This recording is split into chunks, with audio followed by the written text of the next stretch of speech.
All right, well, major news dropped on Super Bowl Sunday. The Jets informed Aaron Rodgers that he won't be returning for the 2025 season. I promised y'all that I would give you a theory of what his best landing spot would be. I think it's not only his best landing spot, but his only landing spot. I will unpack that in this video. If you're new here, please subscribe to The Air with Brian Gregoire. We're building something special, brick by brick, and I'd love you to be a part of it. Please hit that subscribe button. I'd really appreciate it. So, that landing spot that just makes perfect sense for Aaron Rodgers is the San Francisco 49ers. I think that it's important and it can't be understated for the window of a quarterback like Aaron Rodgers, who's 41 years old. He's the oldest active player in the NFL. It's important for his window to match the window of the team he's going to. Aaron Rodgers, he has 1 to 2 years of quality football left. Yes, were there times last season where he looked slow? Yes. Were there times where he looked like he was aging? Absolutely. He'd be the first guy to tell you that.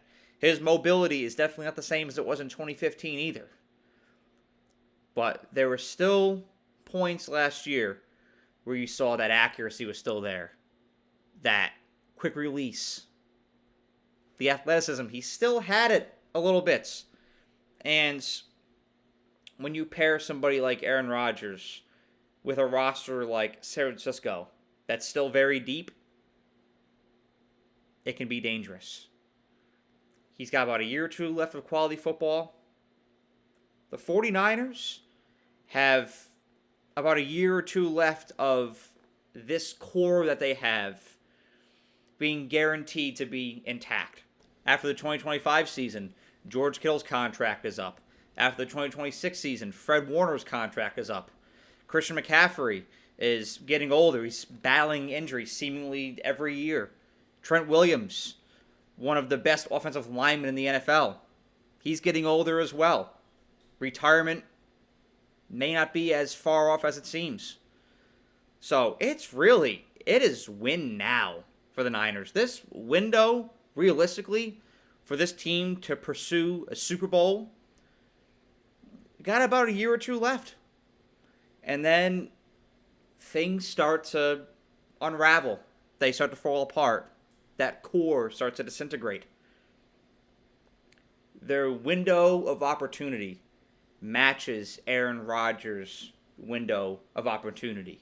And so the match just makes perfect sense. Not to mention that Aaron Rodgers has always wanted to play for the 49ers, being a California kid. So it would be a pretty cool story, not going to lie. This is the closest thing. I know that a lot of teams have wanted to mirror the strategy that the Buccaneers took when they got Brady back in 2020. A quarterback in his last several years who's always been elite. Pairing that with a deep roster. And it was just the perfect formula for a Super Bowl run. If you put Aaron Rodgers on the 49ers with that roster they have intact right now, I think that could be dangerous. And I think that there is a chance that team could win a Super Bowl. I'm not going to predict it, but it gives the Niners and Aaron Rodgers collectively their best chance yet to get that one last Super Bowl.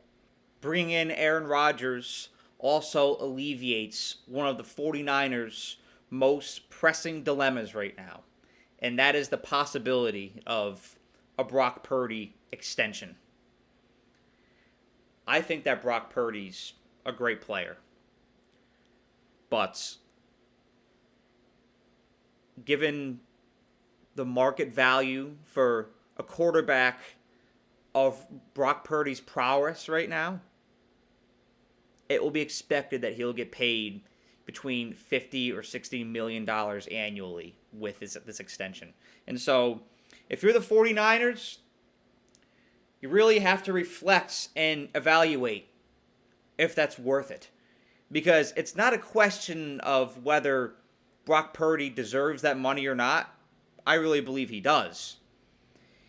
It's, do the 49ers as an organization, as a business, do you want to be tied to that contract?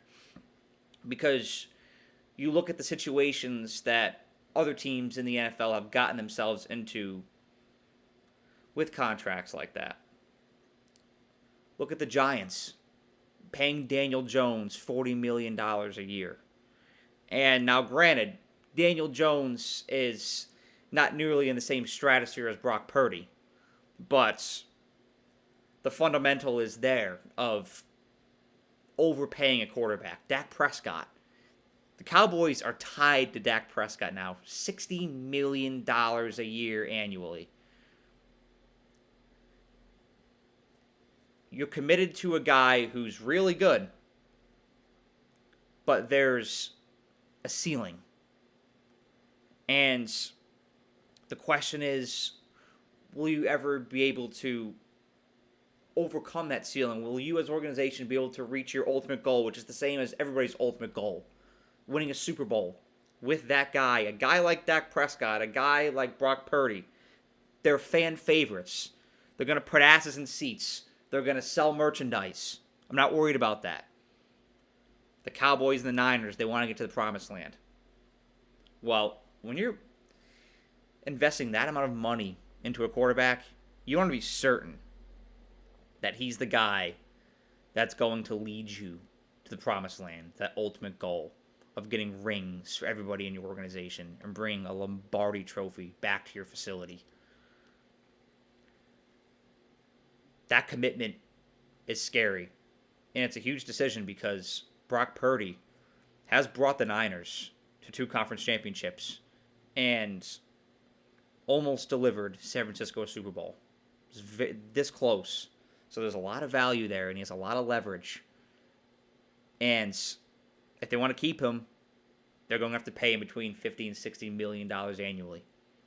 But do you want to do that? I think the Niners are a smart organization, one of the smartest in the NFL. Great GM and John Lynch, just great personnel in San Francisco. I think they know the value that they can get for Brock Purdy, and there's a strong, robust market out there for quarterbacks. I think they can find somebody. They think they can find a landing spot, a suitor for Brock Purdy, and get their values worth. You bring in somebody like Aaron Rodgers, you don't have to worry about paying Purdy. And you have somebody that matches your window. 2 years from now, Aaron Rodgers is gone, that core is gone, and you're rebuilding again.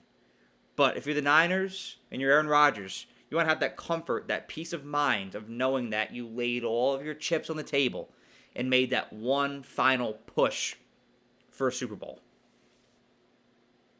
You know, that's what you can come away from all of this. Having the comfort of knowing that you went for it. You made that leap.